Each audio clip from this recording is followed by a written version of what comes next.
Hey there guys, my name is Angie Toronto and thank you so much for stopping by in another Trxc video.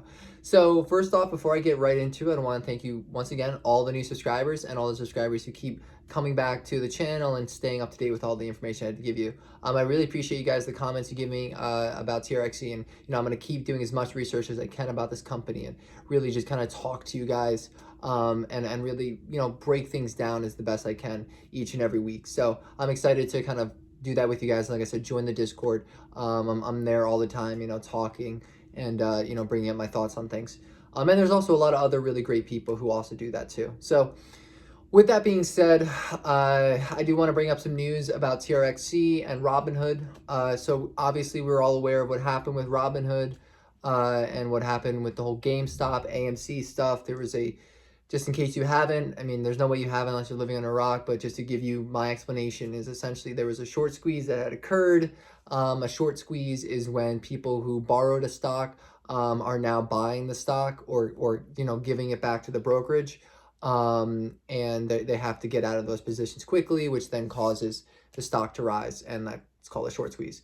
So now, it's basically a game of chicken between the people who are holding the stock and the people who are holding the short. So whoever gives up first is usually who loses.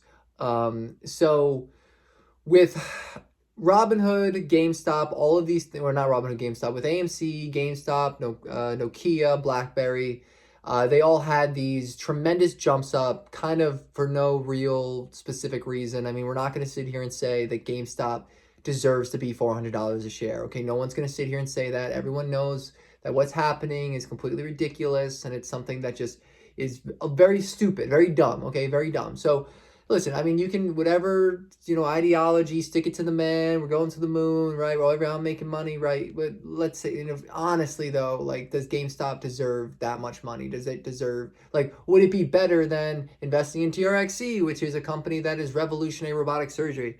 What would be the better investment?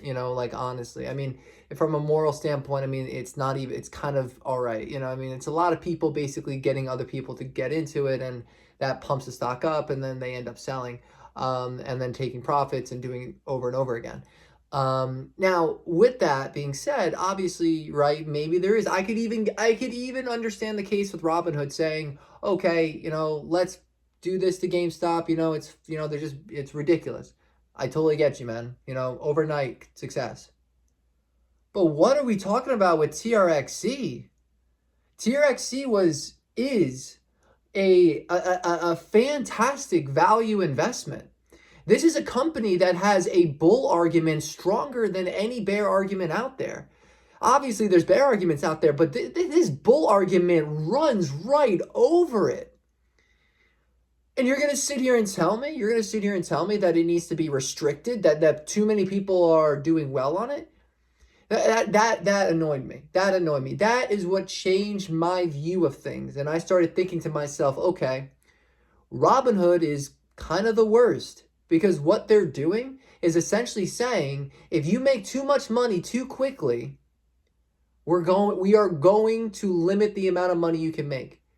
That is nuts. That is absolutely nuts. I can't even describe. There was no fundamental reason for Robinhood to limit Trxc. Trxc has not even been an excessively volatile stock, because volatility it has obviously grown a lot, but volatility would also mean that it's going up and then shooting down and going up and shooting down. It's just going up. It's just an upward trend. There was one drop, but that was because there was an offering. Of course, there's going to be a drop. So obviously I'm very upset about this, because it really annoys me when a large company makes a decision based off of what I could only imagine would be based off of volume and based off of percent gain. Because all of the list, when you just look at the list and you go down it, you can see all of it is just basically penny stocks that got pumped up because they were good companies that were shorted to hell. Those are companies that deserved to be brought back up to life, because because people taking these short positions, why do they get to win, right? It just basically says that the short is now going to win, which is upsetting, because the only way to beat a short is to continue to buy and raise the price and push them out of their position. But when you limit the buying, it then protects the shorts. So when you protect the shorts, you then protect market manipulation. So in that sense, Robinhood has to be very serious about what they're doing here, because they could be losing potentially billions of dollars in these class action lawsuits. They could be losing potentially their whole company if they continue to screw over investors like this. So with that being said, with that rant being over, my best clear-headed decision would be to get out of Robinhood, get into other brokerages where you're not dealing with stuff like this, and convince your friends to also not be in Robinhood. Don't tell people to join Robinhood. Stay as far away from Robinhood until they get their stuff together. Because honestly, they have some really cool features. The instant buying power, I love. The no good faith violations, I love. Being able to buy options with instant buying power, I love. There's a lot of really great features that I really do enjoy with Robinhood, and obviously it's tainted it by doing this completely moronic thing. That's the issue though. It's like, yeah, I could understand it, like I said, with GameStop, with AMC. And I know there might be some people in the comment section who are probably in GameStop and AMC trying to tell me like, hey, to the moon, man. I'm just like, listen, that's just gambling. You might as well just go to the casino and bet on black or something at that rate. That's what you could do. You could just do that instead. And you might have the same odds.